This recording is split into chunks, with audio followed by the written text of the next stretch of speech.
परमहंसाख्यं नित्यानन्दाय स्वागतं जीवन्मुक्तिप्रदं देवं क्षमापूर्णं जगद्गुरुं वन्दे परमहंसाख्यं नित्यानन्दाय स्वागतम् आनन्दानुभवास्वादं सर्वरोगनिवारकं वन्दे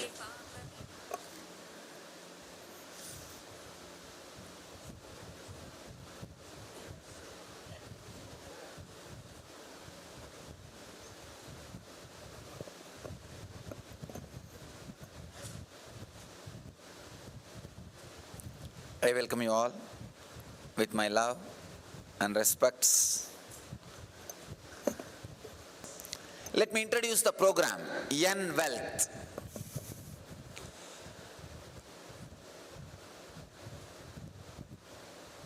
Let me introduce the exact process of the whole program.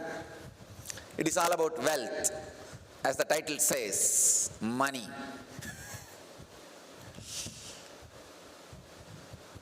The first question, what an enlightened master has to do with wealth?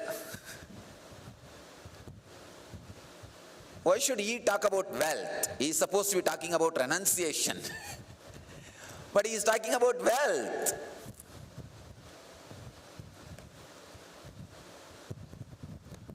Please understand, a beautiful survey, study done by Ohio University Sociology Department.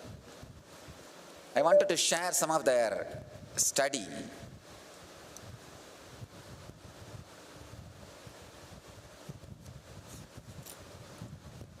It is done national level in US.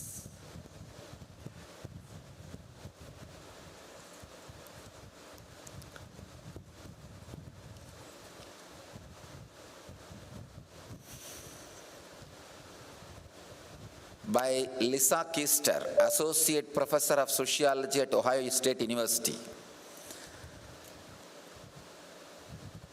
Religion is an important factor in wealth accumulation, a factor that has not received a lot of attention. The study suggests religious beliefs children learn in their families translate into educational attainment, adult occupations, financial literacy, social connection, and other factors that influence adult wealth ownership.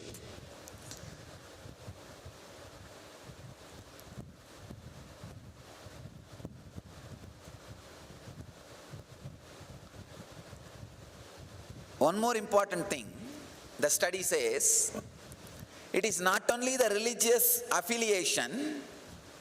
People who attended the religious services regularly accumulated more wealth. God pays you.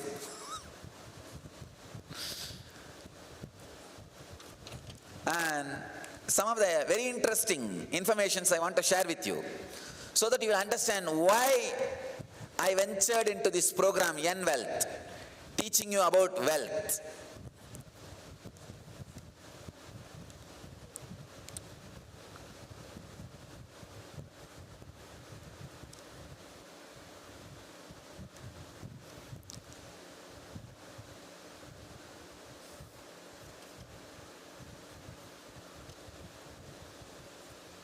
The study says religious beliefs are directly connected to the wealth they create and accumulate.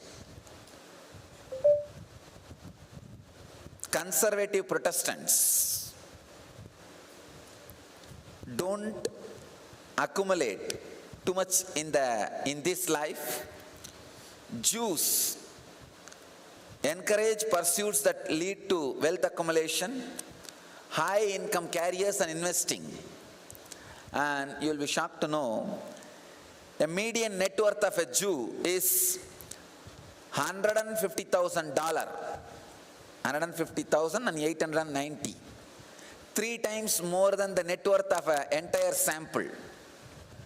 And conservative Protestants, Baptists and Seventh-day Adventists and Christian Scientists, only 26,000. Please understand, Jews 150,000, And conservative Protestants are just 26,000. Half of the net worth of the entire sample. Jews are 3 times more, the entire sample, and conservative Protestants are half of the entire sample. And statistics of the communities that remained asset poor. Jews are only 1% asset poor. Protestants are 15% asset poor. Catholics are 7%. Accumulations such as homes, stocks and bonds. Jews have 35% have accumulated. Conservative Protestants only 3%. Mainline Protestants 22%. Catholics only 20%. Early life investment and high risk, high return assets such as stock and bonds to earn wealth. Jews, 1/3 of the population do this. Conservative Protestants, 0% of the population does this. Mainline Protestants only 7% and Catholics only 4%. Understand, the study says religion keeps coming up in any model you run to explain wealth. It is something you can't ignore, but there has been little effort to explain the connection between religion and wealth accumulation. And finally, the study ends with a question mark. Still they are not able to clearly pinpoint the exact faith or the mental setup responsible for the accumulation of the wealth. So that job I am going to do in these 2 days.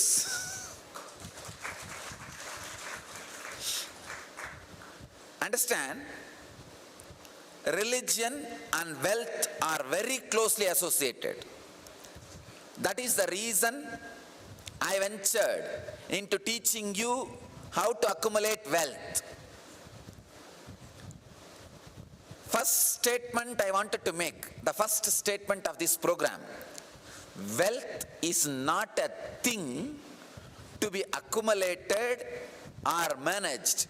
Wealth is you. Please understand. Wealth is not just a thing as you think to be accumulated or managed or created or celebrated. It is you. Wealth is nothing but extension of you. In Sanskrit we have a very beautiful word. Lakshmi means intensified goal. When the Lakshya is intensified in you, it is Lakshmi. Intensified goal is Lakshmi. The right mental setup directly makes you create and celebrate wealth. I don't even want to use the word creating and sustaining. I wanted to use the word creation and celebration of wealth. The right mental setup is required to create wealth, to celebrate wealth. Only an enlightened person can teach you the mental setup, can create the right mental setup. That is the reason I took up the program on wealth. The usual question an enlightened being is supposed to teach: renunciation. Please understand, how will you renounce unless you lived? I have seen wealthy man, I have seen poor man's renunciation, I have seen wealthy man's renunciation. I have seen all these three. Please understand, I have seen poor man renouncing what he doesn't have, and wealthy man enjoying, and I have seen wealthy man renouncing. All these three mental setups I have seen. I wanted to let you know, whether you will renounce or not, that is different. But it is good to have wealth. I completely support creation and celebration of wealth. I'll explain the detailed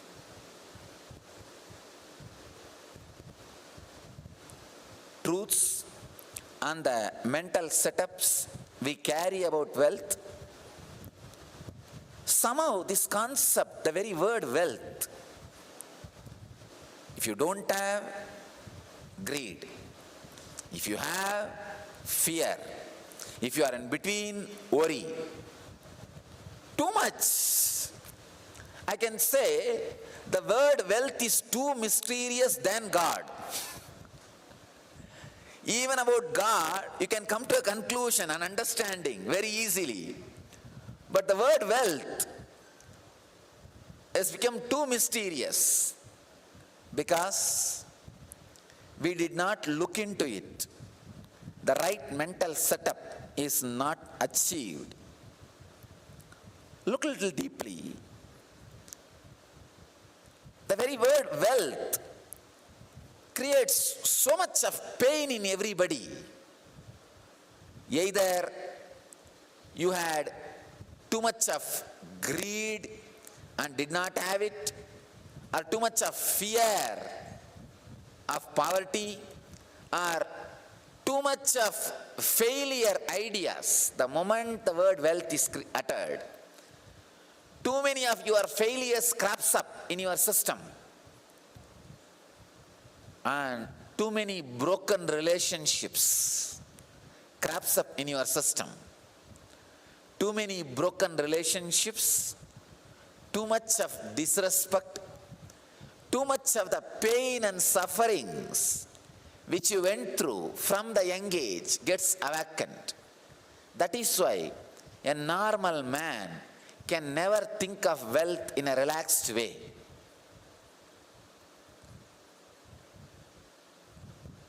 Just look in. Even if you want to think about creating wealth, secretly you sit and think. Even inside your own mind you create a secret chamber where you plan about wealth. Even your whole mind does not accept for planning about wealth. The moment one corner of your mind starts planning, the other corner wants warning you. Hey, you are planning about wealth, you are going to get into suffering. The other part is already teaching you renunciation. But you need to understand, it is not renunciation from understanding. It is renunciation based on the tendency of moving away from life, escaping from life, a wrong attitude.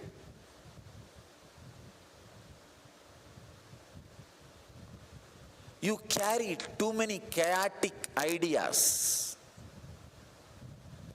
too much of confusion about wealth. As I said, wealth is not a thing, wealth is you. If you are confused about wealth, you are completely confused about you. Who you are, what you are, why you are, who you are. Who you are, what you are, why you are, who you are. You are thoroughly confused about the whole thing.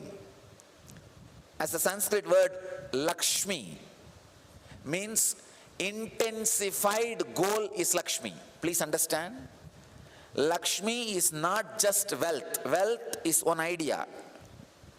Lakshmi is intensified goal. When the goal is intensified in you, alive in you, awakened in you, wealth is inevitable.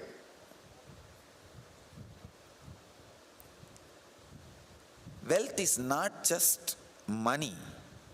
The relationships, satisfaction, the power to convert dollars and rupees into the product which you wanted to have In Sanskrit, we have 8 dimensions of wealth.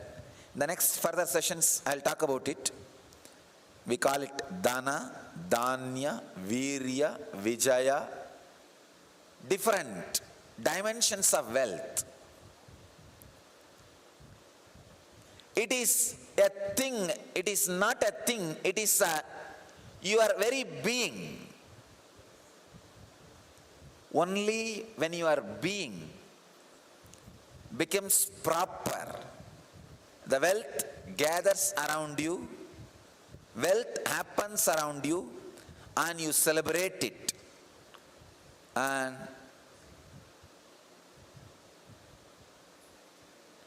wealth can be adding to your life. Without the right mental setup, even if you are inherited or grabbed. For example, legally if you are born to a rich person, you inherit. And if you inherit illegally, it is called grabbing, that's all. Without the right mental setup, even if you inherit or grab, you will not be able to celebrate wealth. I have seen people, I have seen all kinds of people who celebrate wealth without having it, who celebrate wealth without creating it, who create wealth but don't celebrate it, who create wealth but never use it, who grab wealth but does not celebrate it, who grab wealth but does not enjoy it. All kinds of mental setup I have seen. A right mental setup, a right understanding about wealth not only attracts wealth towards you, makes wealth happen in your life, it gives tremendous clarity even for your day-to-day life, normal life. Because wrong ideas about wealth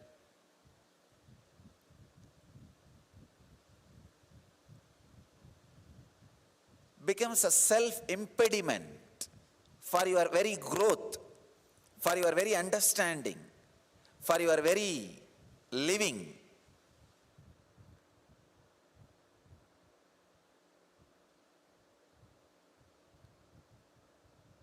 As I said, wealth is not a thing. It is you, different dimensions of you. When you manage different dimensions of you, just wealth happens around you. As I said, wealth is not just dollars and rupees. It is relationships, contentment, the peace and job satisfaction, everything, each one of these items, and health, each one of these items are your wealth. And the mental setup continuously to have success, all these things are different dimensions of wealth. So I think now you are very clear why I am talking on wealth. I am going to work on wealth. I am going to teach about wealth to you.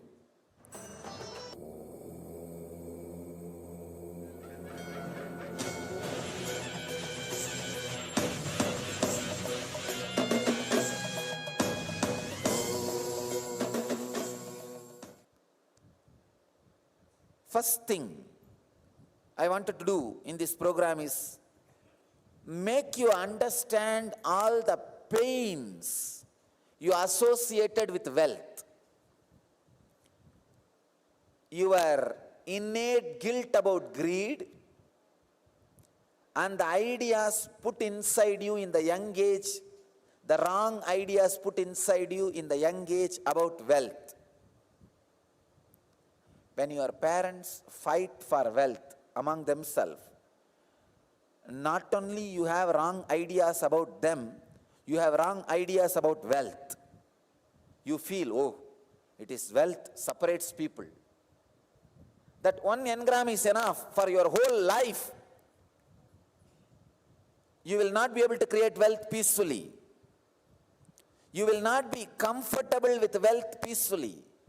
Just see, how many of you are comfortable when you think about wealth inside you? When you just sit in a relaxed way and remember about wealth. See how much of pain comes out. Whether the failed efforts which you took, or the failed relationships because of wealth. When I say failed efforts, so many examples I can give. The efforts which you did not do properly, or which you did properly and did not work out, did not click, or somebody cheated you. Whether somebody cheated you or not, practically every person in the world feels they have been cheated. There is nobody who feels he is not cheated, he or she is not cheated. Then who is cheating? Everybody feels, whether it is a person who lives in slum, or a middle class, or billionaires. Everybody feels they are cheated. They are cheated. How can this be? Somehow, wealth creates, the idea of wealth creates strong, painful memories and engrams in you. That is the first reason why you are not comfortable about wealth. You get into wrong pseudo-renunciation ideas. First thing I want to do in this process is make you understand all the wrong engrams you carry about wealth. Engraved memories, wrong ideas you are having about wealth in your brain, in your system. From the young age, all the wrong ideas you imbibed in your system about the wealth. Please sit and go on writing whatever you remember about money in your life. Please understand. First time, what you heard about wealth from your parents. First time, what you heard about your wealth from your friends, from your relatives, from your teachers. When you started growing up, what are the ideas you imbibed about wealth? I can remember, even now I can remember, first incident of wealth in my life, maybe around the age of 2 or 3, in Indian villages, during the festivals, the uncles and parents will give few coins to kids. So many of my relatives gave money to my elder brother, younger brother, for me also. I got a lot of coins for my share. All of them were counting. I was sitting and looking at that, and I looked into my father and asked, what shall I do with this? He said, whatever you want you can buy. I said, I want one Ganesha to play with. You already gave it. It's there for me. I don't want anything else. Then he said, you can give it away to whomever you want. I said, oh, that's all. Okay. Then I called some of my friends. My house is filled with my cousins, and it's a giant family. I called 2, 3 of these guys and said, hey, I don't want this. Whoever wants, please take it.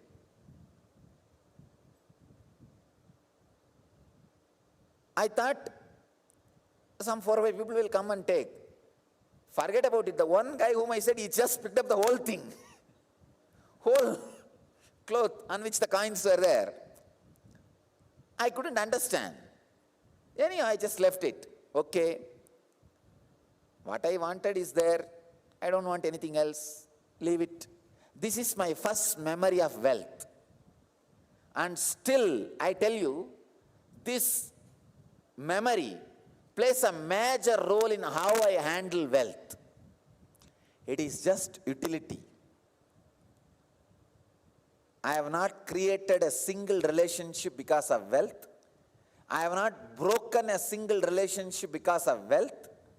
I have not created any suffering for me because of wealth. I have not created any joy for me because of wealth. I am living, wealth is living with me.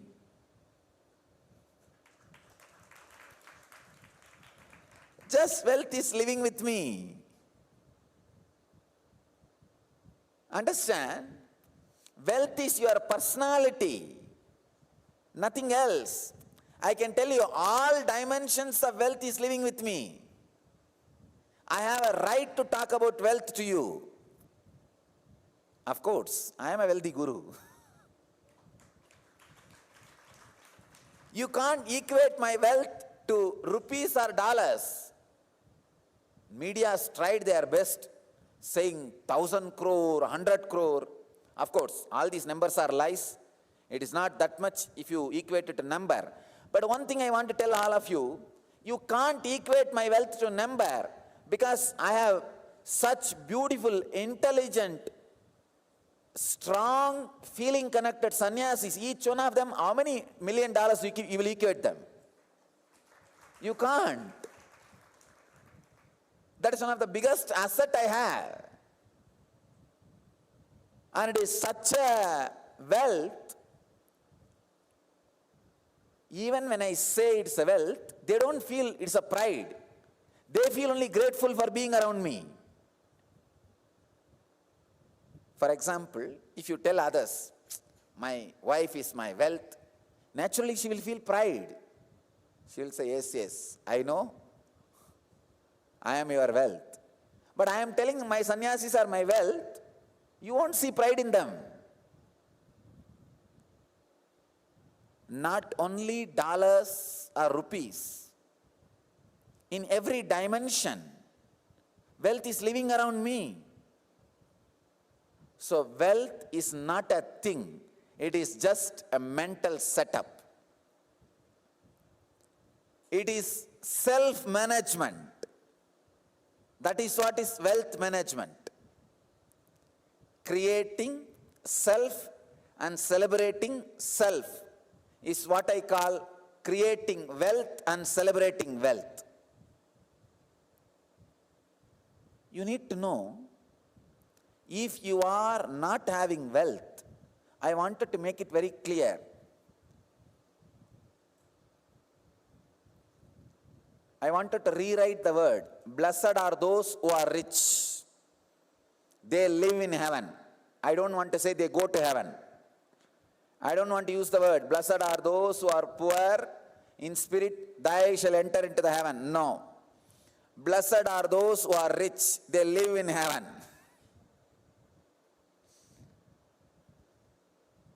It's a wrong understanding given about wealth. Being poor is no way connected to spirituality. I am making one more thing clear. Being poor is equally criminal like grabbing or robbing the wealth from others. Robbing the wealth, stealing the wealth, and being poor, both are equally criminal. If you are poor, please understand,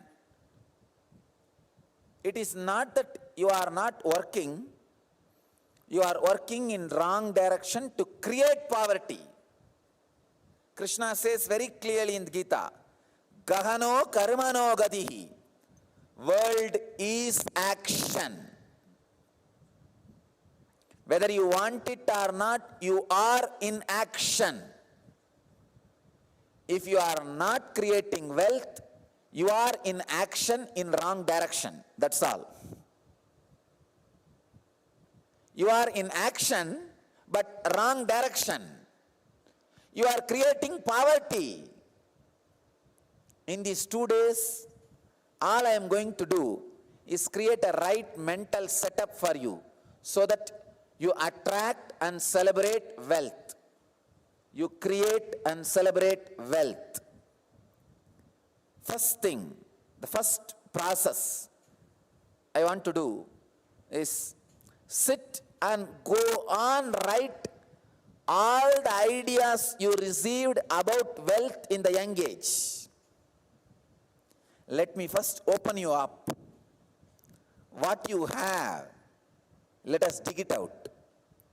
Then we'll clear this past engrams, create the right mental setup for wealth. Then I'll explain the right mental setup necessary for wealth and the wealth management techniques and ideas from ancient, age-old Vedic tradition. Please understand, Vedic tradition is one of the richest, wealthiest tradition, not just in the inner world, even in the outer world. Thousands of years before, whatever you call as outer world wealth, we are the richest tradition. Even after so many invasion for wealth, so much of swindling, still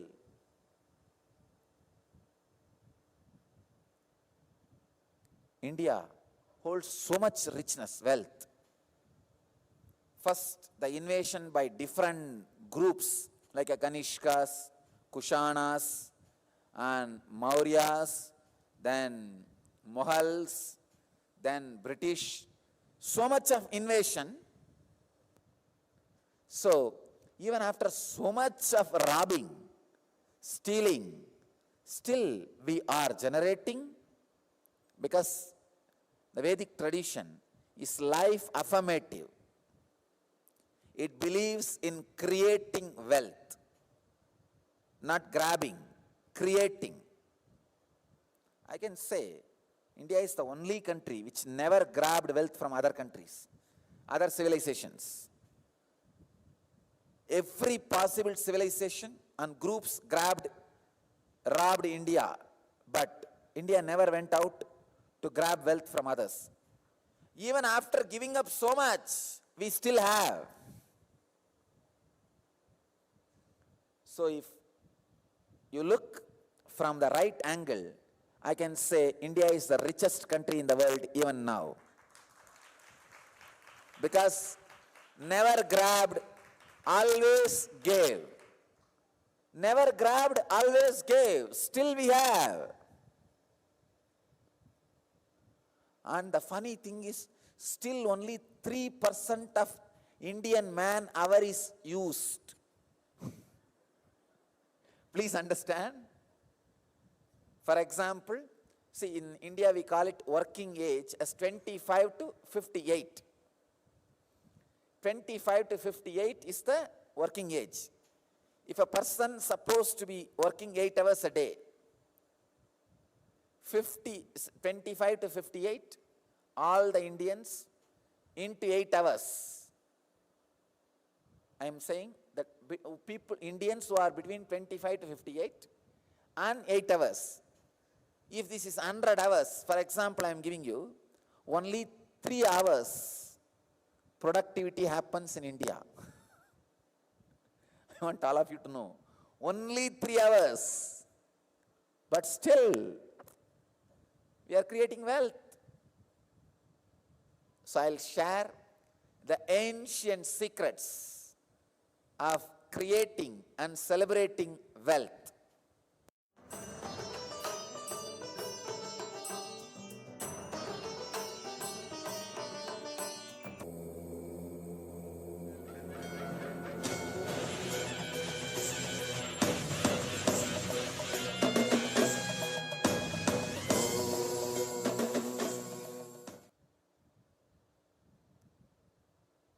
Now, let's enter into the process of creating the important wealth you need to create in your life, the right mental setup about wealth, right understanding about wealth.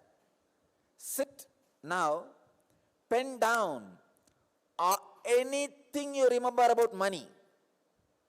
All the ideas you received about money in the young age, or any major incidents happened in your life because of money, and the ideas you carry about money. Some relationships breaking, some relationships getting created, and feeling uprooted, and major drastic changes in your life because of wealth coming in or going out. Anything you remember about money, pen down. Take time, pen down, because I wanted you to understand all the wrong concepts you carry about wealth. It is like a literally surgery.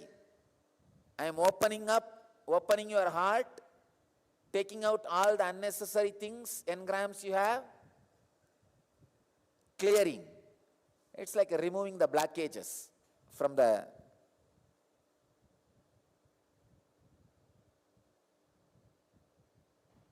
circulation flow. Please take paper and pen and start penning down all the ideas you carry about wealth.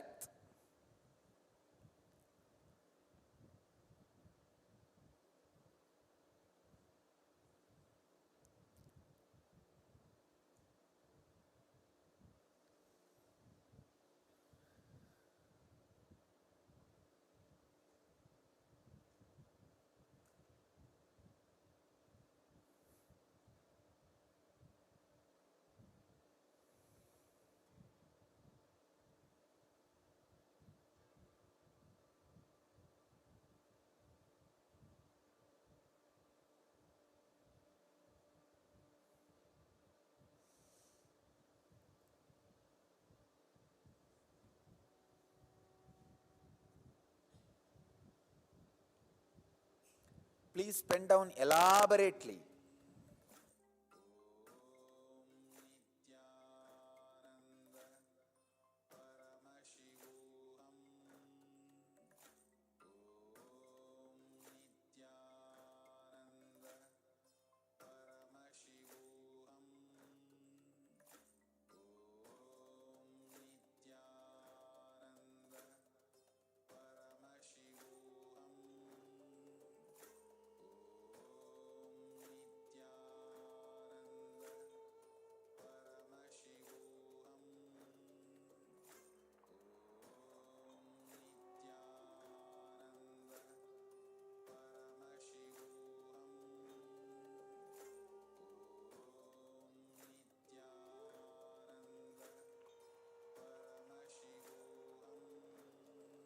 Please write without thinking much, so that all the original engrams will come out as it is without getting edited by your logic. You will know exactly the engrams you carry inside.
Recollect first conversations you had about money in your life.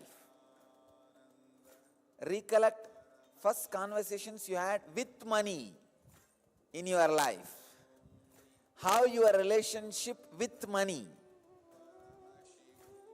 Is it fight, or is it love relationship, or is it hatred relationship, or is it feeling of loadedness? How your relationship with money started?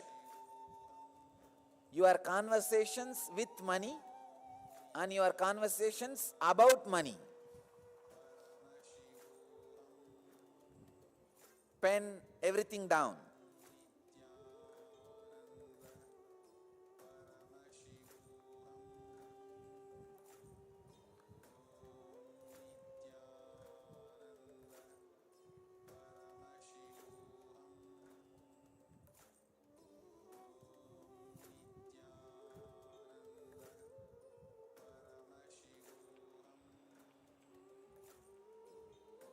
Think deeply as possible. Go back to your past, your childhood. All the ideas you grabbed, imbibed from the friends and relatives about wealth. See how much of pain you carry about wealth.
Down in a detailed way the different ideas you received about wealth, your own conversations about money, with money, or conversation about money.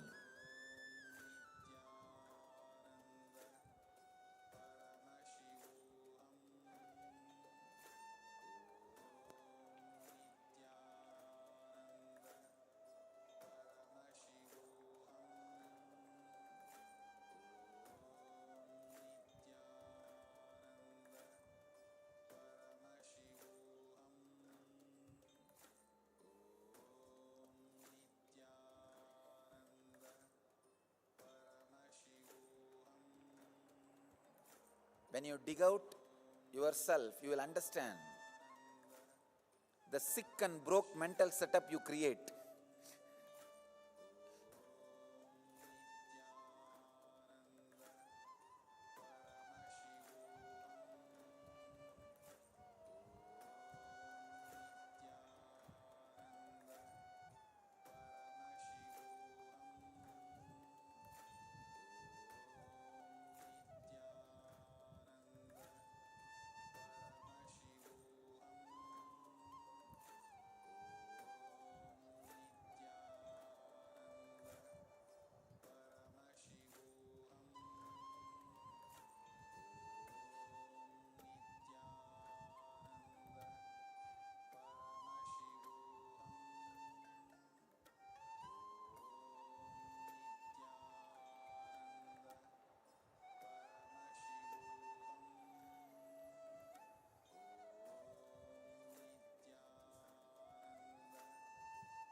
Please do the homework properly. Please write. Think. Unless you write, you will not catch the exact engram where you are caught. Unless you dig out, you will not understand what I am saying. The intense pain, mixed emotions you carry about wealth, the mixed feelings, conversations you had with wealth and about wealth.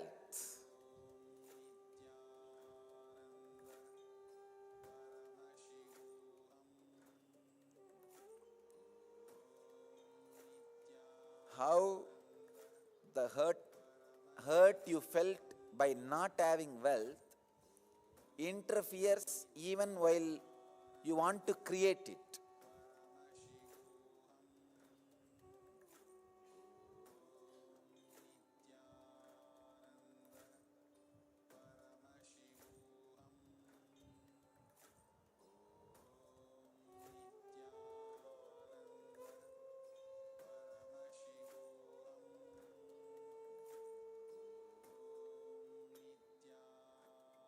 Any of you don't have paper and pen, please raise your hand.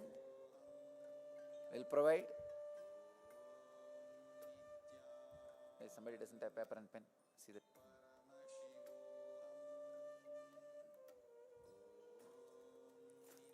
In Houston, I am seeing 2-3 people are not writing.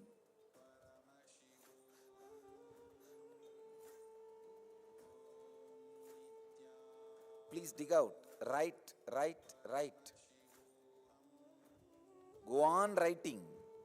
Only then you will hit the ideas, the mental setup which you are carrying.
Don't close your eyes.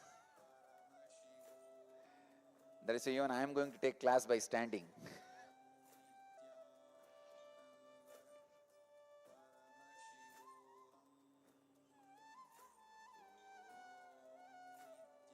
Come on, Houston. Still I am seeing 2-3 people are not writing. Pen down.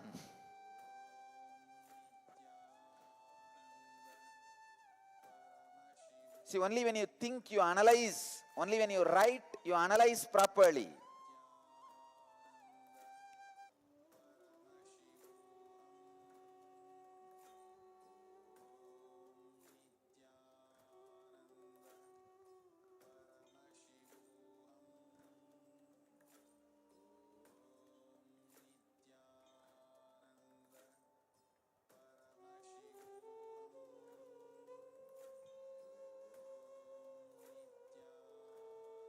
Whatever comes to your mind about money, pen down.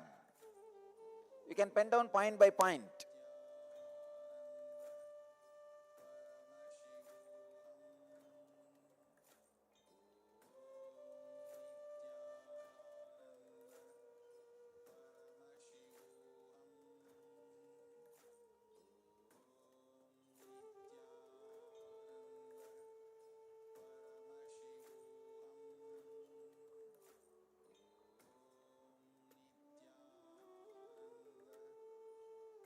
Keep on writing.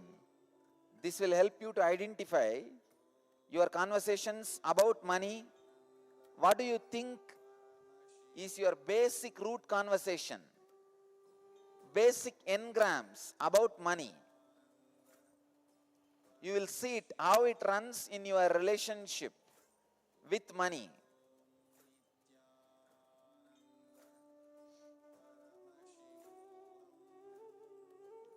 What were the first conversations you had about money, finance in your life?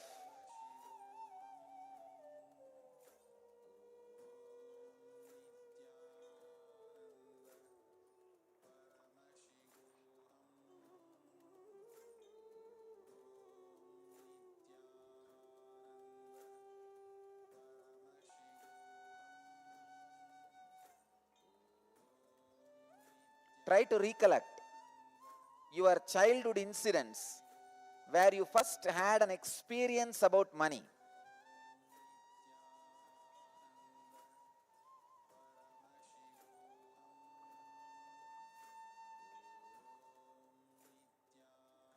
You see, my first experience about money has created a solid foundation for my relationship with money.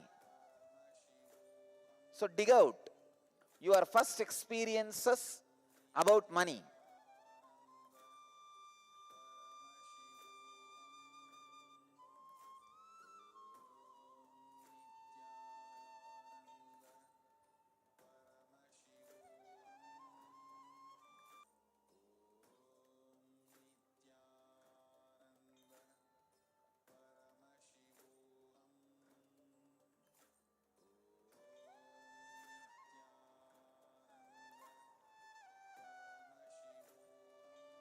We will dig out everything you carry about money so that the right mental setup is created. Right understanding is created to attract wealth and celebrate wealth.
Yes.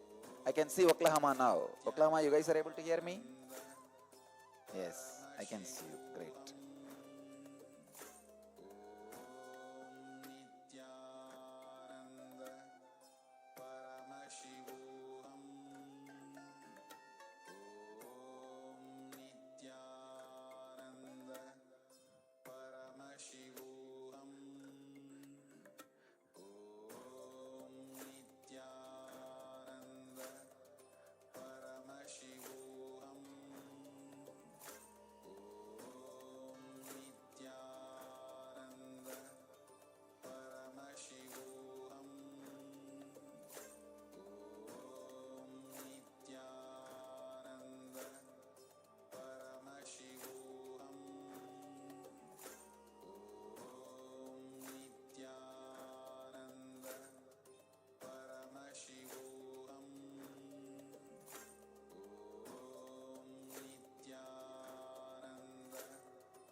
Dallas, the first row is not writing. Done or what? There is so much to write, right? Look in. Remember your childhood incidents related to money. The money conversations. Or your conversations with money, about money inside you. I have seen people, the moment they get into the bathroom to take bath, they start talking. I will make 200 crore. I will see that within next month I make 200 crore. Most of your bathroom conversations are about money. Look in. When you get into bathroom and do conversations with yourself, it will always be about money. Very rarely about relationships.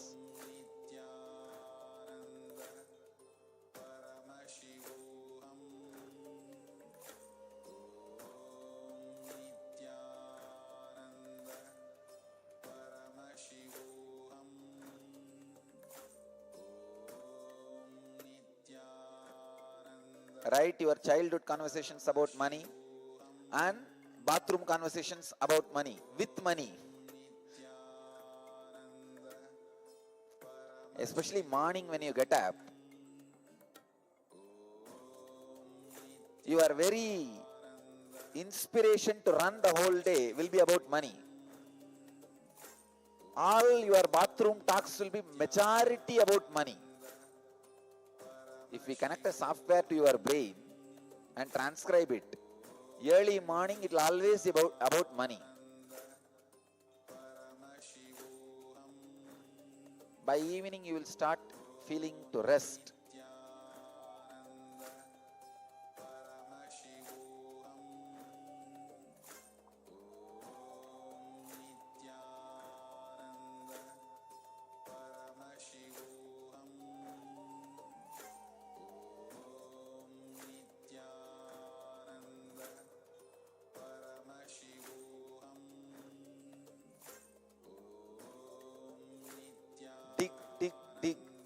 Dig as much as you can.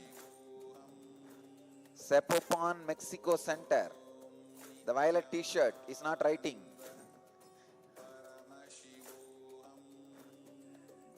No, the front row, she is not writing. She is just sitting.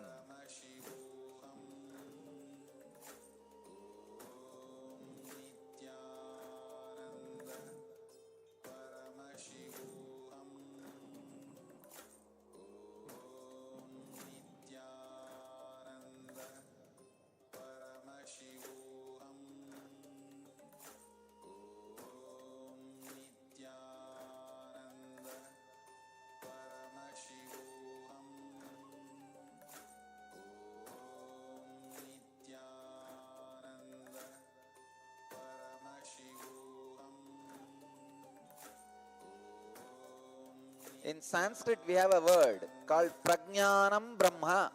Intelligence is God.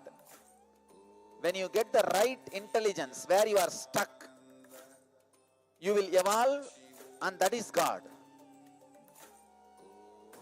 The intelligence where you are stuck is liberation. Now, you will have a clear idea where you are stuck.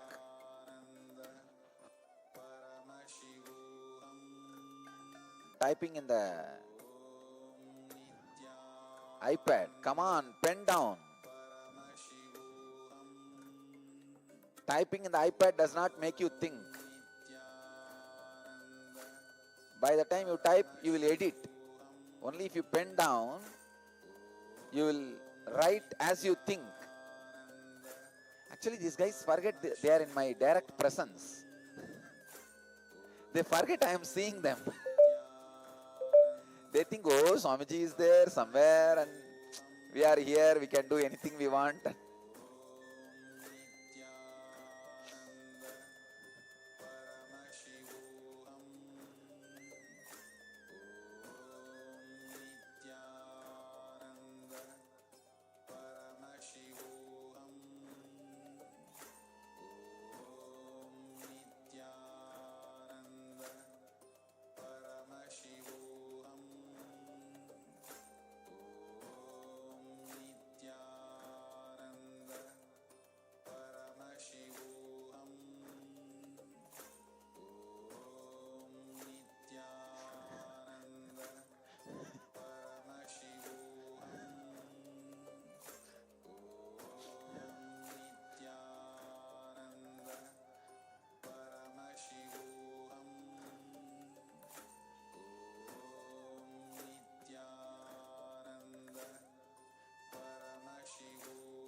All right, we'll analyze few things.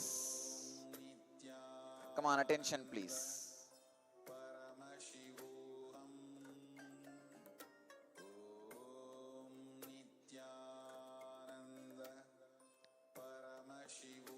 I'll analyze now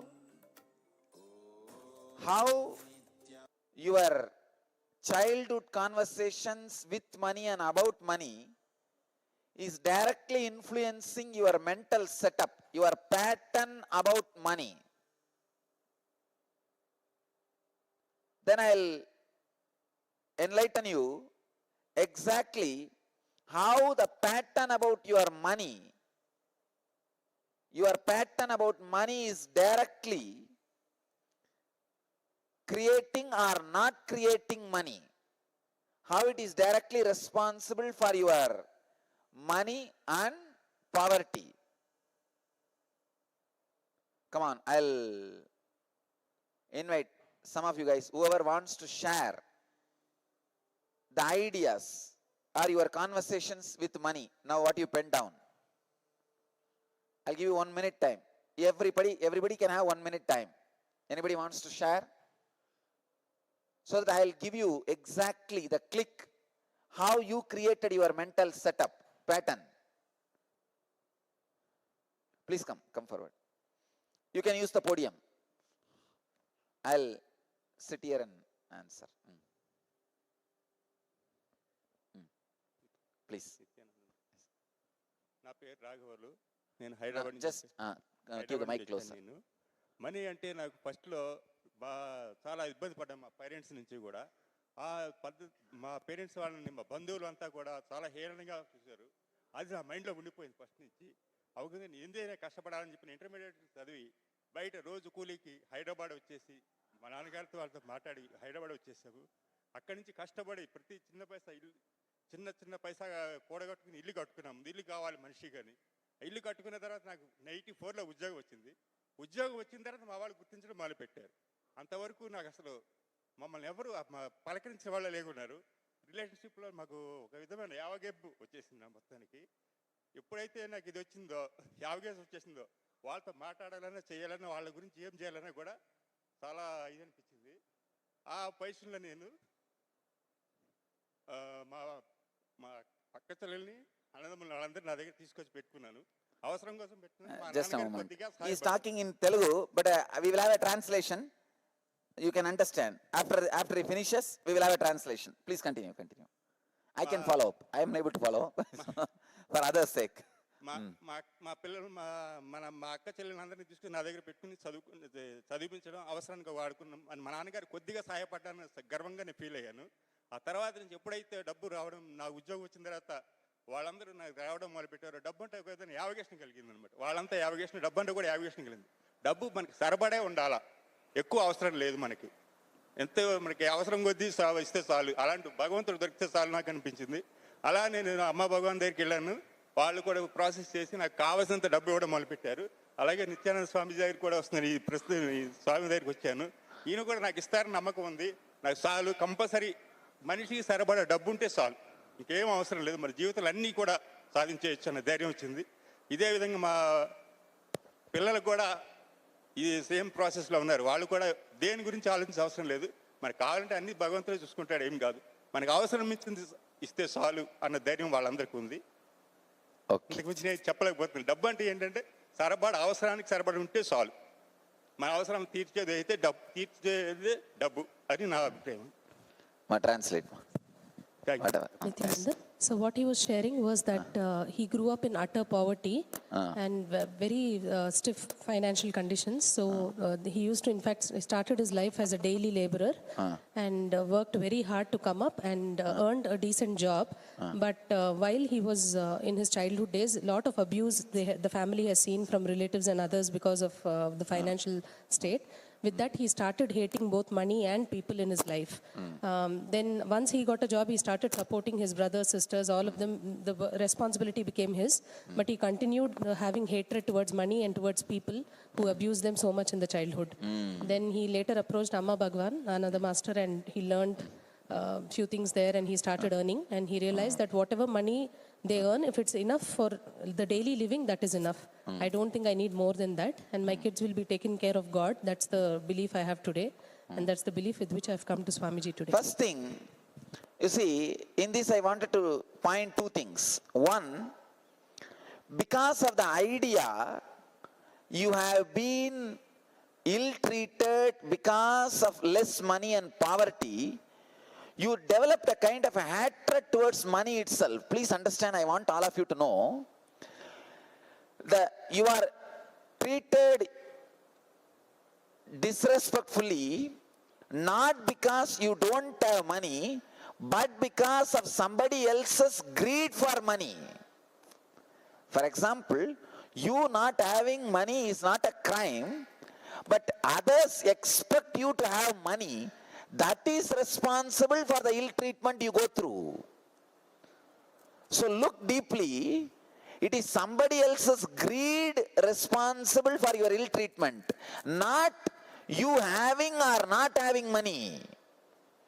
But when you associate you having or not having money is responsible, you attribute that ill treatment and that suffering to money.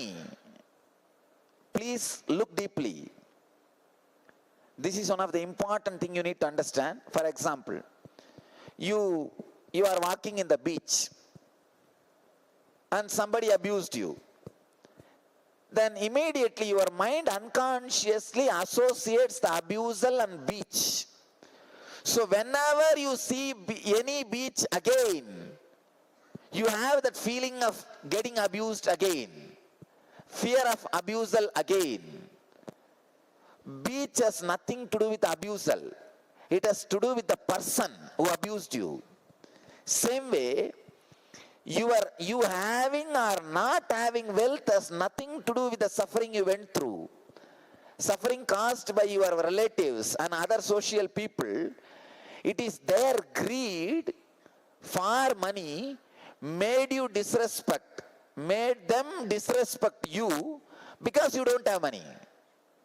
So why should you suffer for their greed? Why don't you understand? If you are suffering for your greed, I have no problem. You are worthy of suffering. But don't suffer for their greed. Look in how you created a suffering engram about money. Now you are saying, if I have money to run my day-to-day life, that is enough. No, it is wrong. This is what I call poverty mental setup. Now, because of this mental setup, till the death, you will be running between your income and expense. You will be just getting your paycheck and paying all your credits. No, break that mental setup. Understand first thing, that suffering you had in the young age from your relatives is not because you not having money, because their greed.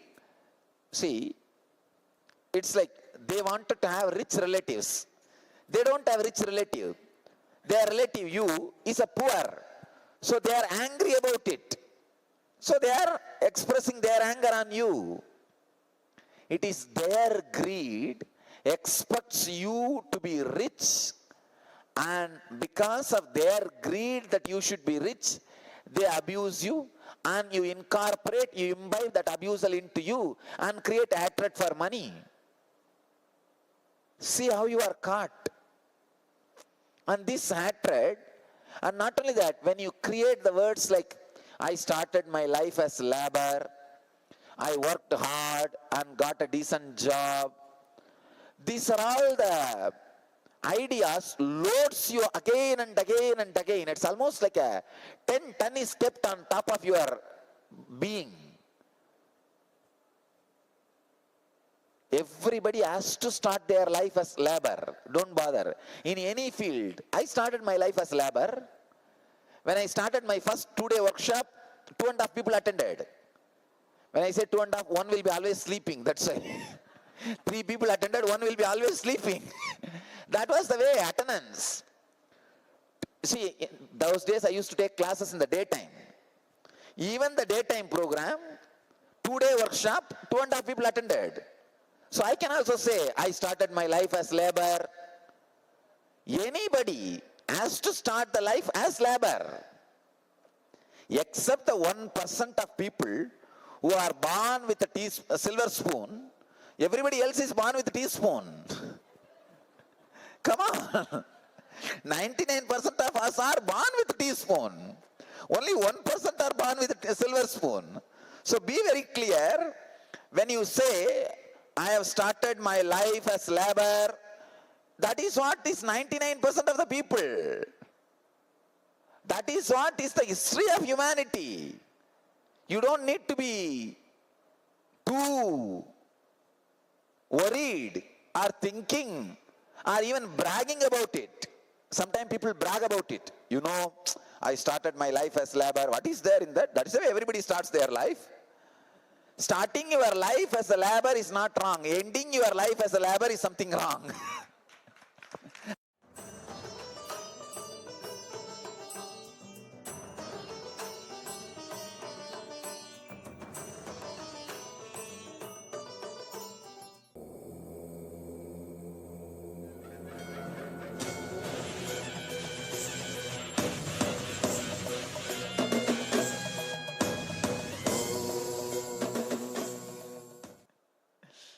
Now come on, anybody else?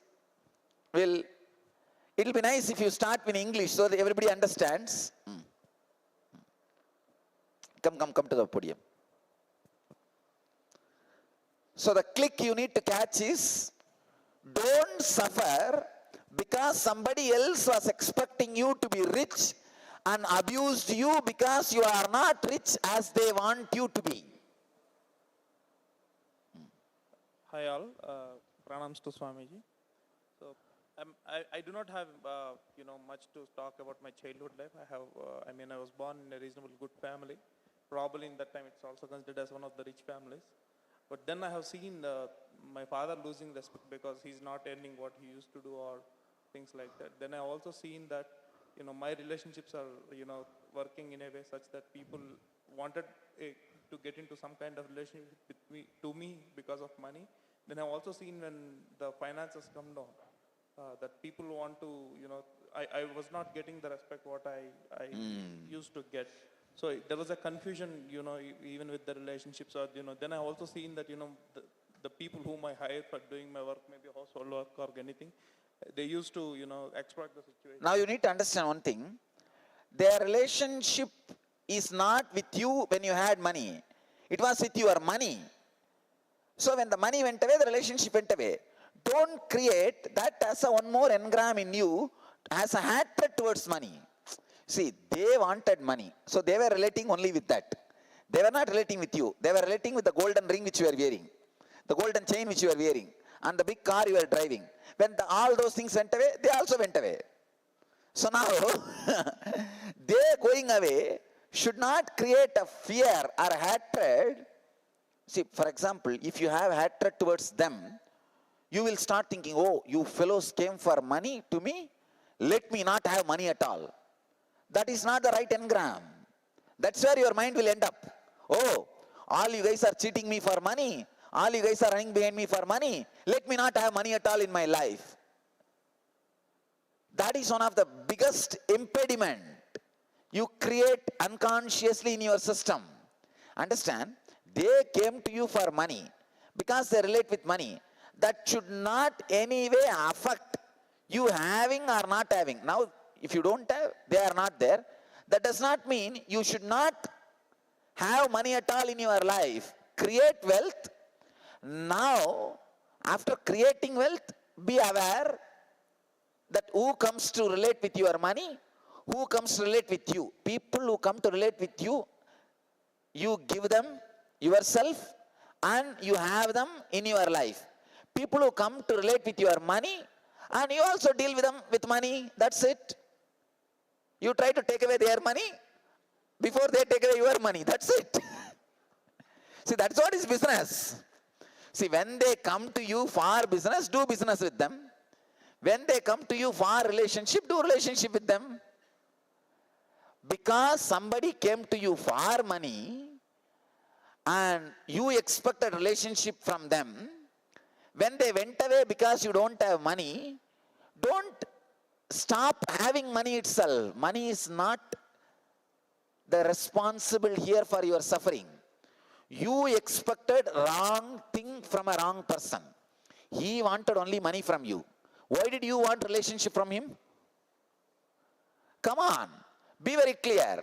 When he wanted money from you, say, all right, it is my mistake of expecting relationship from a man who is expecting only money from me. It is my wrong judgment, not the mistake of money or even his mistake. It is not even his mistake. You understand? So that no way needs to interfere as heaviness on you about money. Anybody else? Please come. You understand the wrong setup, the wrong understanding. So the click from this you need to learn is people who expect money from you, if you expect relationship from them, naturally you will be missing it. It will end up in a miserable way because you are going for a wrong bargain.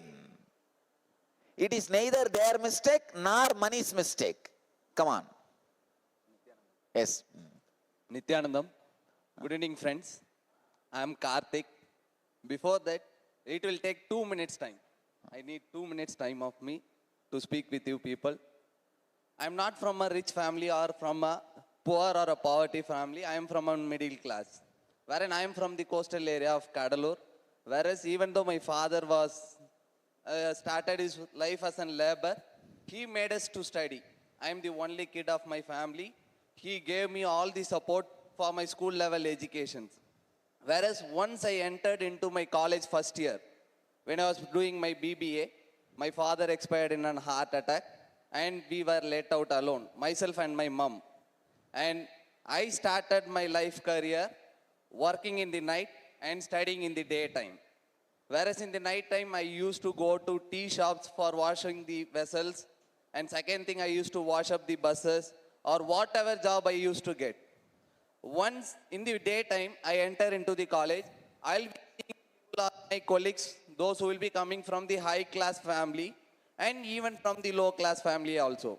As I was into private colleges, hope so you people, you will understand what will be the semester fees, what will be the exam fees, and each and every note that I have to buy should be earned by myself. My father didn't kept anything savings for us or whatever it may be. So it gave me a bad image about money, that only if we have money alone, we can get anything in the world. And each and every moment or each and every second, I started earning money. That was the only thing I had in my mind, which made me think a lot. And I started earning money. Once I completed my BBA, and then I entered into my MBA with my own earnings. And once I completed my MBA, I was into the BPO field at first to start up my career. I hope so how the hi-fi life in BPO, you people will be knowing it very well. Once I entered into the BPO, my life and my career was been running smooth. A drastic change came over in my life, that we were being totally affected by tsunami as we were from the coastal area, and all my certificates got vanished. All my original certificates went off. And I had an idea to change over to some other company. Without certificate originals, nothing can be done. And I was left on the roadside without even a single job. I had my Xerox copies, whereas I had applied for my duplicate copy, even though none of the corporate sector was ready to accept it.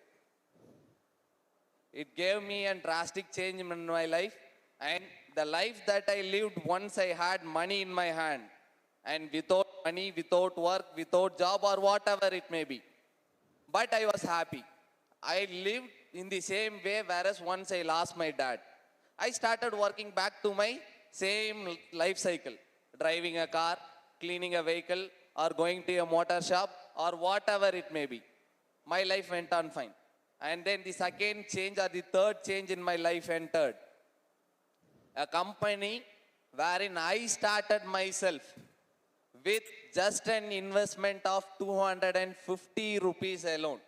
That was the only amount that I had in my pocket once I started my company with the name of Satyam Info Park.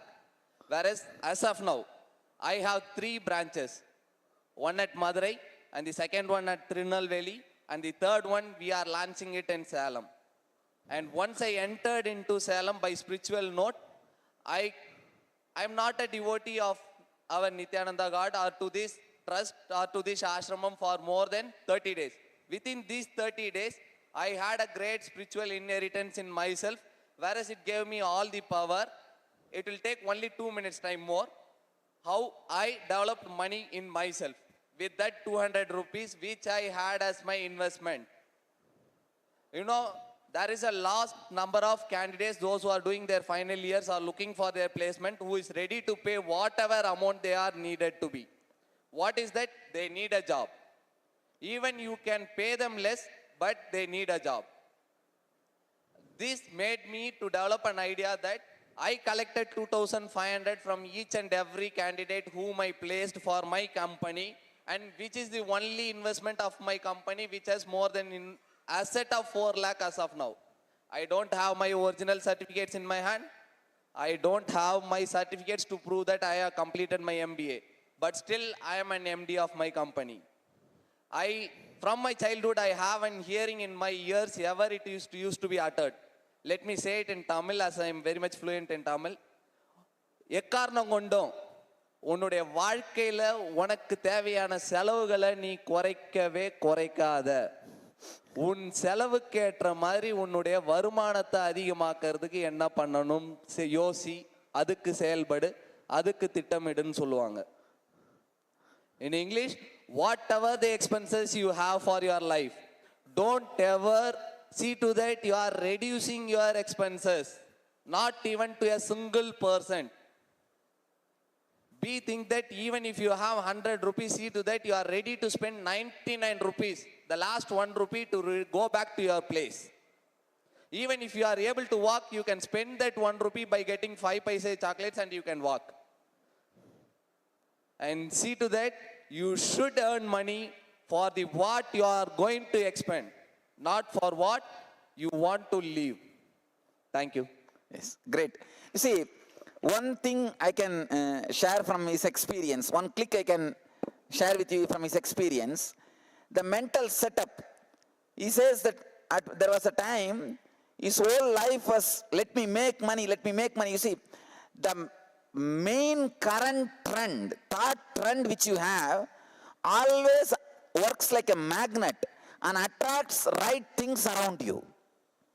I can say in his life, he had that current, that main thought trend to have wealth.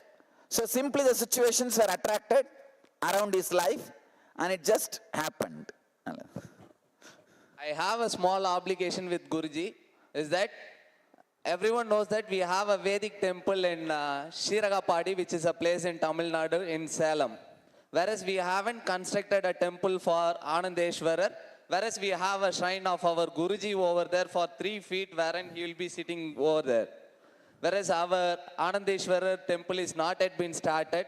I need the permission of glorious Guruji to start up the temple work at the earliest so that I am myself ready to take over it and to construct the temple with my colleagues and with my devotee people over there. I hope so Guruji will be permitting this and blessing us with this favor to construct the temple. Do it. Come on, anybody else has to share?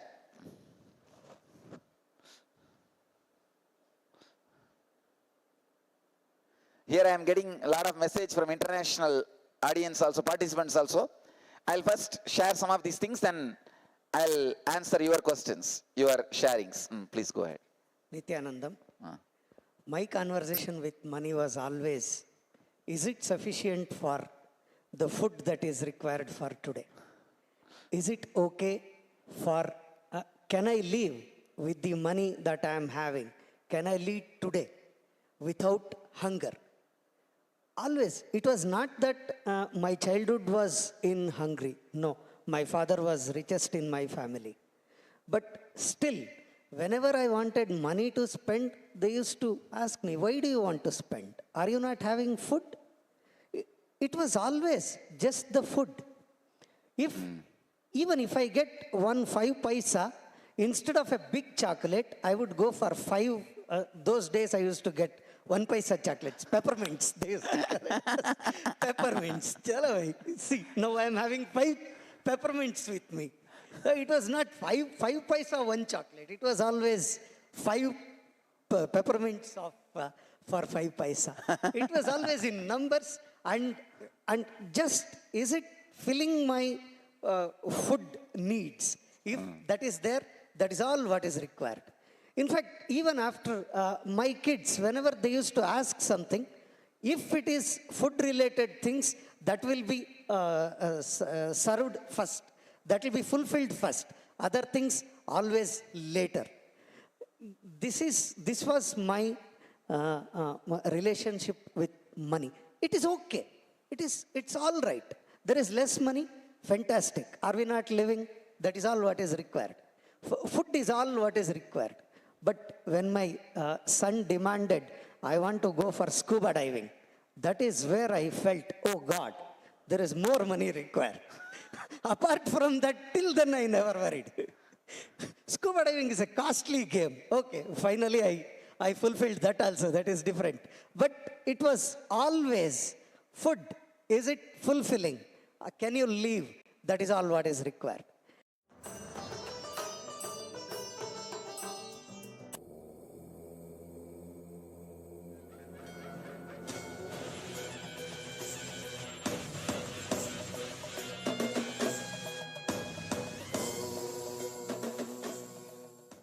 नित्यानन्दाय स्वागतं जीवन्मुक्तिप्रदं देवं क्षमापूर्णं जगद्गुरुं वन्दे परमहंसाख्यं नित्यानन्दाय स्वागतम् आनन्दानुभवास्वादं शान्तमयं बन्धं नित्यानन्दाय स्वागतं नित्यमुक्तं निर्विकल्पं ध्यानलोकप्रदीपम्. Good. Still people are waking up, remaining wake.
I went through all the questions. I have marked some of them mainly to answer in this session. Then I marked some of them to answer in the next session. As I said, the Bharat Shah's question from Los Angeles, can you please comment on the belief that money is the root of all evil? No, we should know money is not root of evil or good. How it is used. If it can be used for some good thing, it is good. If it can be used for some bad thing, it is bad. It's like there is a beautiful story in Mahabharatam. Bhishma calls Duryodhanas and Pandavas both and gives them 1,000 coin. Tells them, go and fill your house with this, I will come for a survey. Duryodhanas, they see 1,000 coin, how can you fill the whole house except with the, what do you say, hay, the paddy, hay, they buy and fill the whole house with the hay. And Pandavas, they clean the house and light beautiful lamp and incense, fill the whole house with the incense smell. When Krishna comes for survey, Duryodhanas are not even able to take the Krishna and Bhishma to inside their house because the whole house was filled with hay. But Pandavas, they were able to take them inside because the whole house was filled with good smell. It is your brain, how you use it. Money itself is not root of the evil, but how you use it.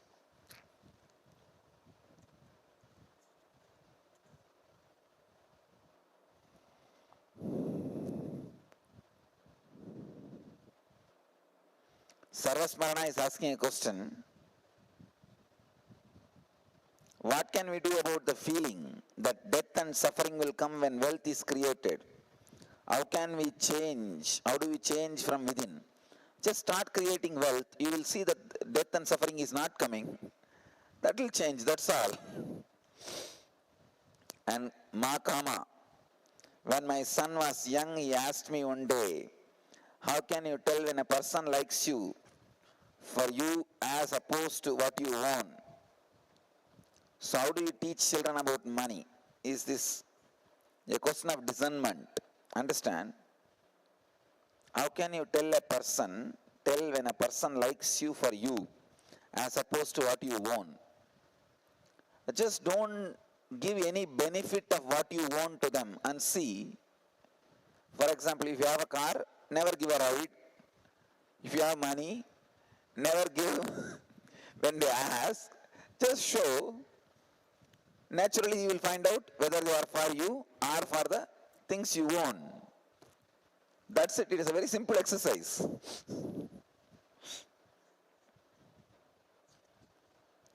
It is from, here is a question from Harisham Sundar, Los Angeles, LA. I know Harisham Sundar, LA. Please be seated. As a meditation teacher and healer, I have struggled with charging people money, as I have mental setup that such spiritual services should be free or very cheap so that people who can't afford my services can do so. But as a result of this, I have limited my ability to manifest a bigger and financially successful center, and I have kept myself from financial wealth. I had no trouble paying for over 10 years of training, costing me thousands of dollars, but I have trouble charging others. Arisham Sundar again, confidence about the product you deliver to others. I think I answered this question.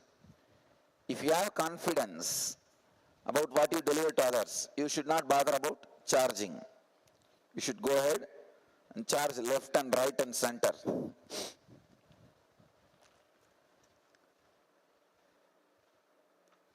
Now really,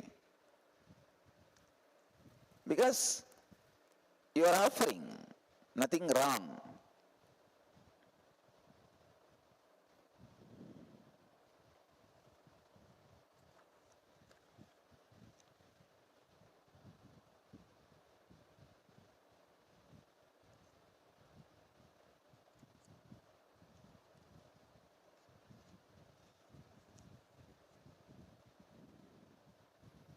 All right.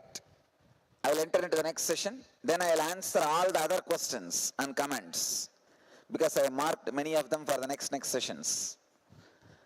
Now let us enter into the next session.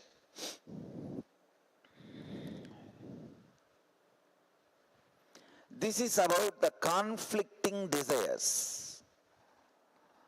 How you wanted money, at the same time you wanted your time to lie down in the beach. Many people ask me, morning they think they want to have billions of dollars. They want to work left and right and center and have billions of dollars. By evening they think we should get enough time to lie down in each beach of the world. Come on. How you are creating conflicting desires and suffering with it.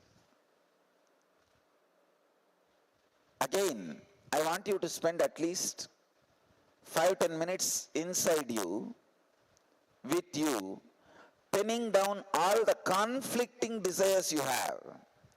Dig out. Is there any conflict between the two desires you carry? Look and dig out. If you have, pen down. Just 5 minutes. Sit and dig out the engrams related to conflicting desires. This creates a lot of worry and stress, understand?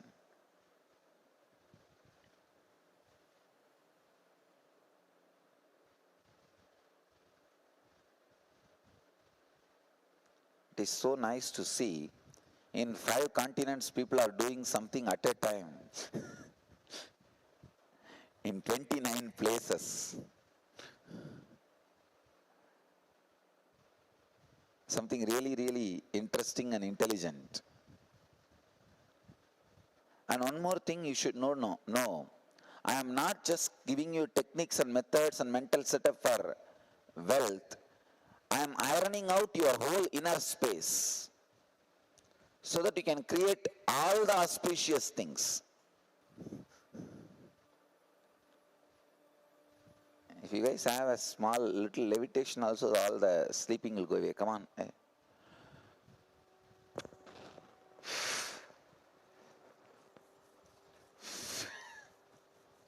A little bit of levitation. Little bit of levitation will take away all the sleep. Come on. You guys sit and write, I will do my job. Now we'll see how the people levitate. all over the world.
Somebody levitates, you will lose the sleep because it is a whole group consciousness. It is not just one individual.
Chidam Pavachidam Makachidam Gadachidam Dagachidam Tamantagachidam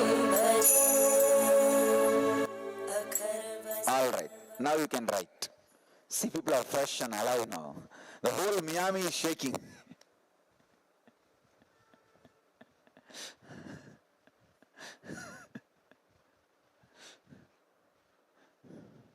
Don't think I took rest and you guys did yoga. Tomorrow I have daytime also my routine. I can't even rest in the daytime because I have morning Nkriya initiation. So morning satsang and Nkriya initiation, which is my morning program, I can't cancel. And I have a Kalpataru darshan again. You guys don't have any of that. Come on, start penning down. Actually, these 2 days I have a day shift and night shift both. Night shift, N-Wealth program. Day shift, Kalpataru and Nkriya initiation.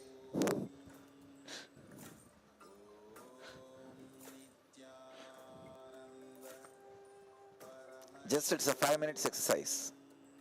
Dig out the conflicting desires you carry. Bring it to your awareness.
then you will be able to find the conflicting desires.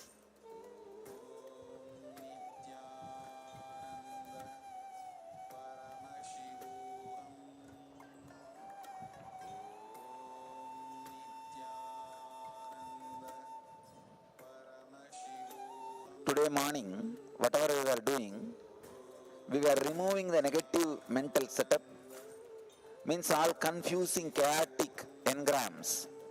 Now we are entering into the creating right mental setup, that part.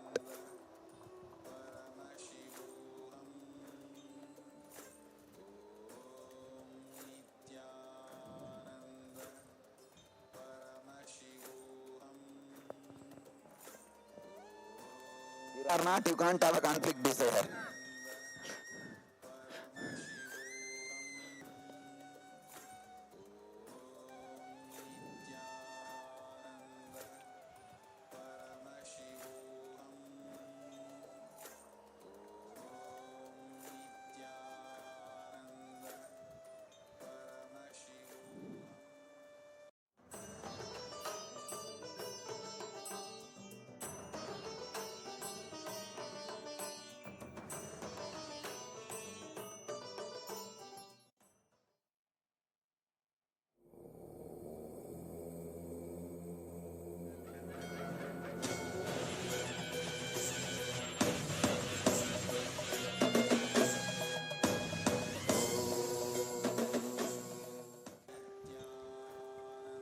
Find out the conflicting desires.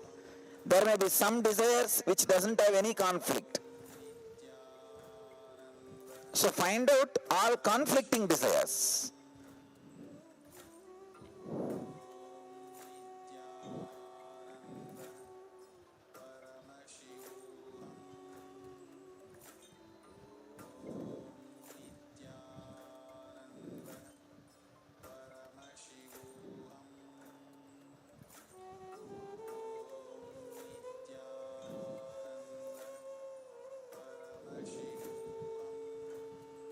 Share with your partner so that your partner can verify you identified all the conflicting desires. First, the right side group, start talking.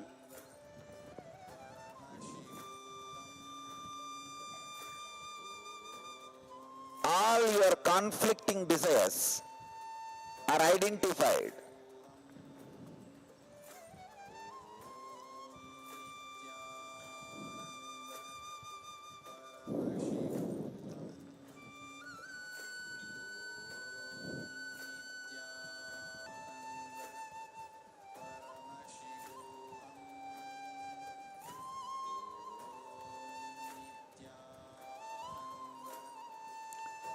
Clearly read out everything so that your partner can point all the conflicting desires, even which you are not able to identify.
Now my left side can start talking.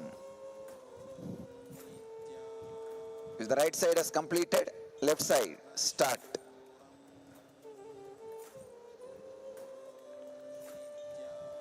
Start expressing every conflicting desires, contradicting desires, so that your partner can pinpoint.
Conflicting desire leads to physical fight. Conflict cannot be that strong. Oh God.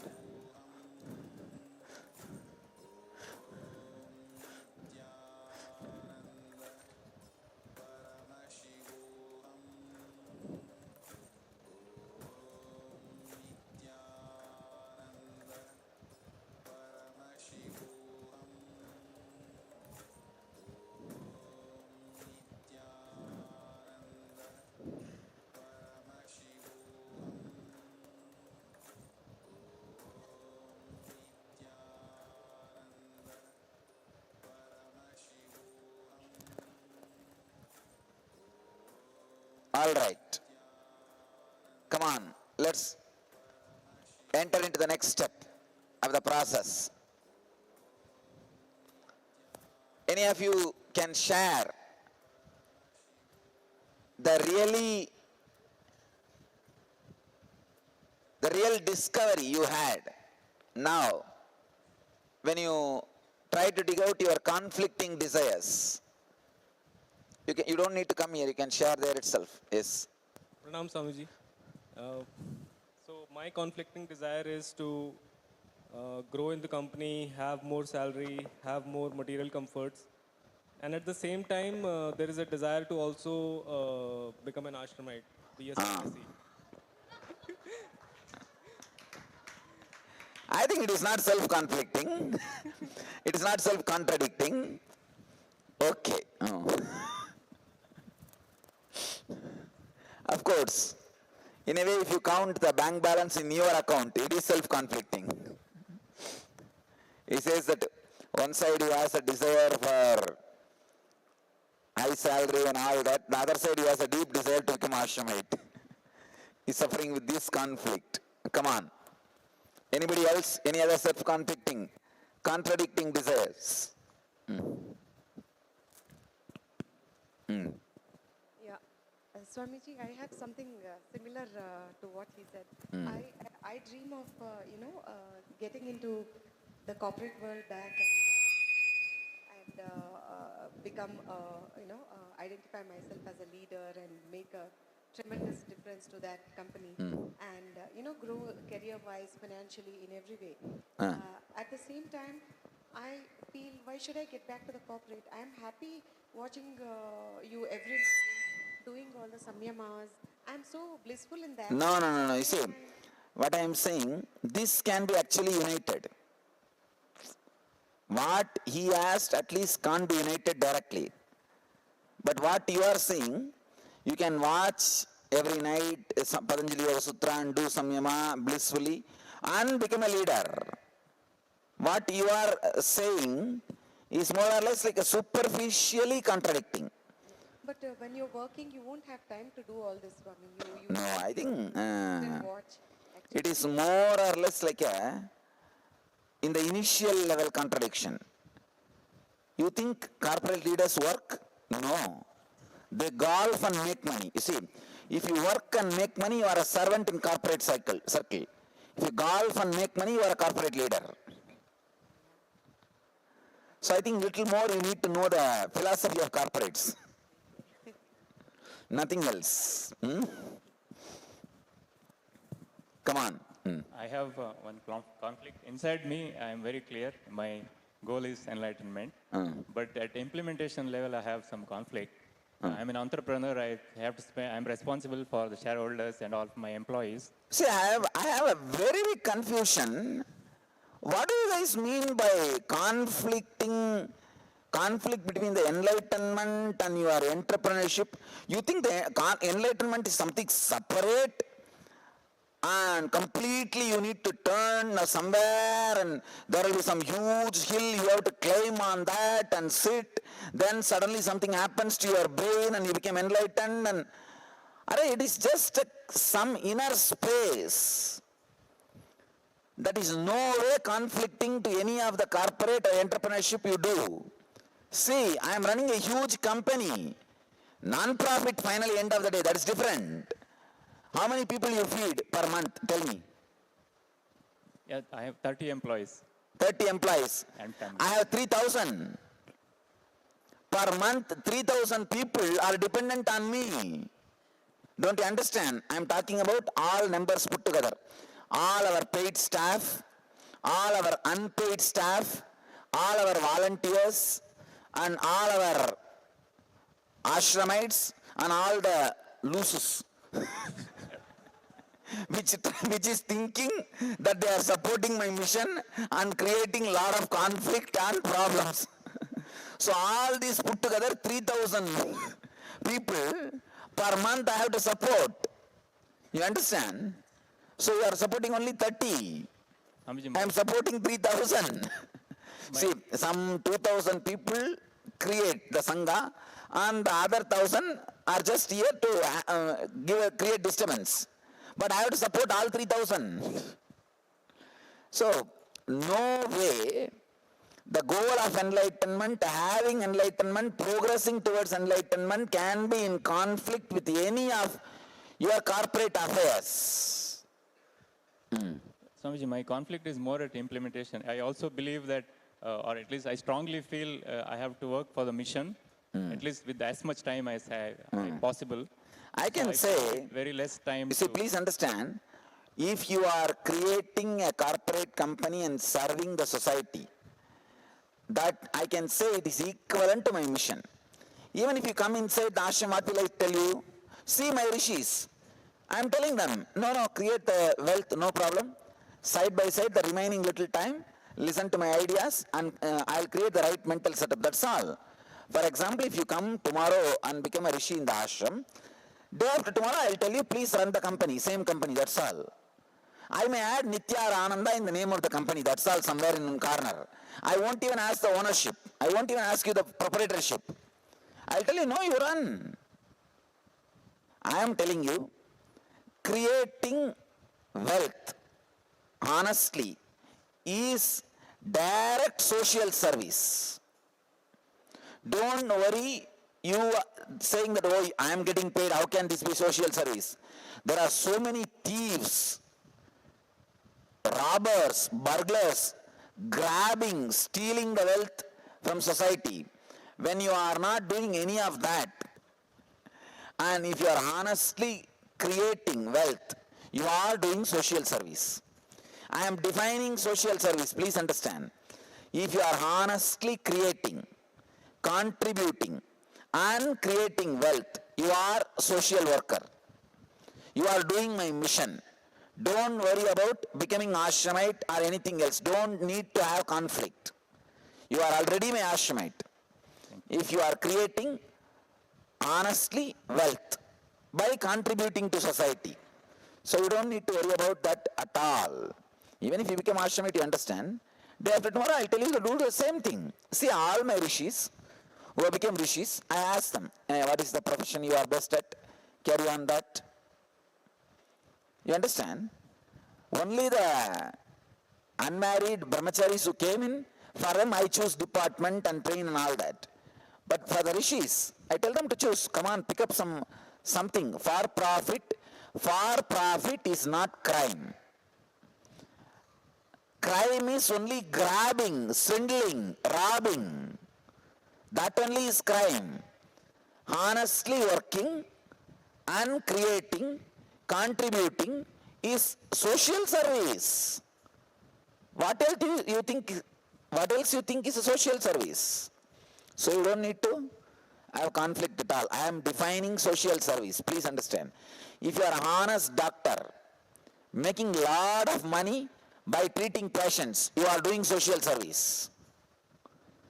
If you are an honest lawyer, very difficult, I know, but I am saying, honestly working, doing your service and making money, you are doing social service.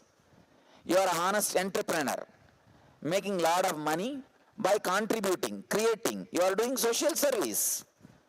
What else you want? A social service. And it has nothing, no conflict with enlightenment. Be very clear. Enlightenment is nothing but a certain mental setup which is completely ironed out, which does not shrink or become wrinkled even during worst happenings of your life. Please understand. This is the definition. Enlightenment is nothing but a mental setup, ironed mental setup, which does not become wrinkled or shrinking even during worst incidents of your life. That's all. Nothing else. Relax from the different ideas you have about enlightenment. Oh, enlightenment means I think I will have long hair like Swamiji. No, people do have all these crazy ideas. And they have many crazy ideas. I have 2 horns. No, even I am not having. I have only 1 horn. That's a mic. So, relax from all these self-contradicting ideas. So now I am defining enlightenment. Enlightenment is nothing but having complete ironed mental setup which does not wrinkle or shrink even during the worst incidents of your life. That's all.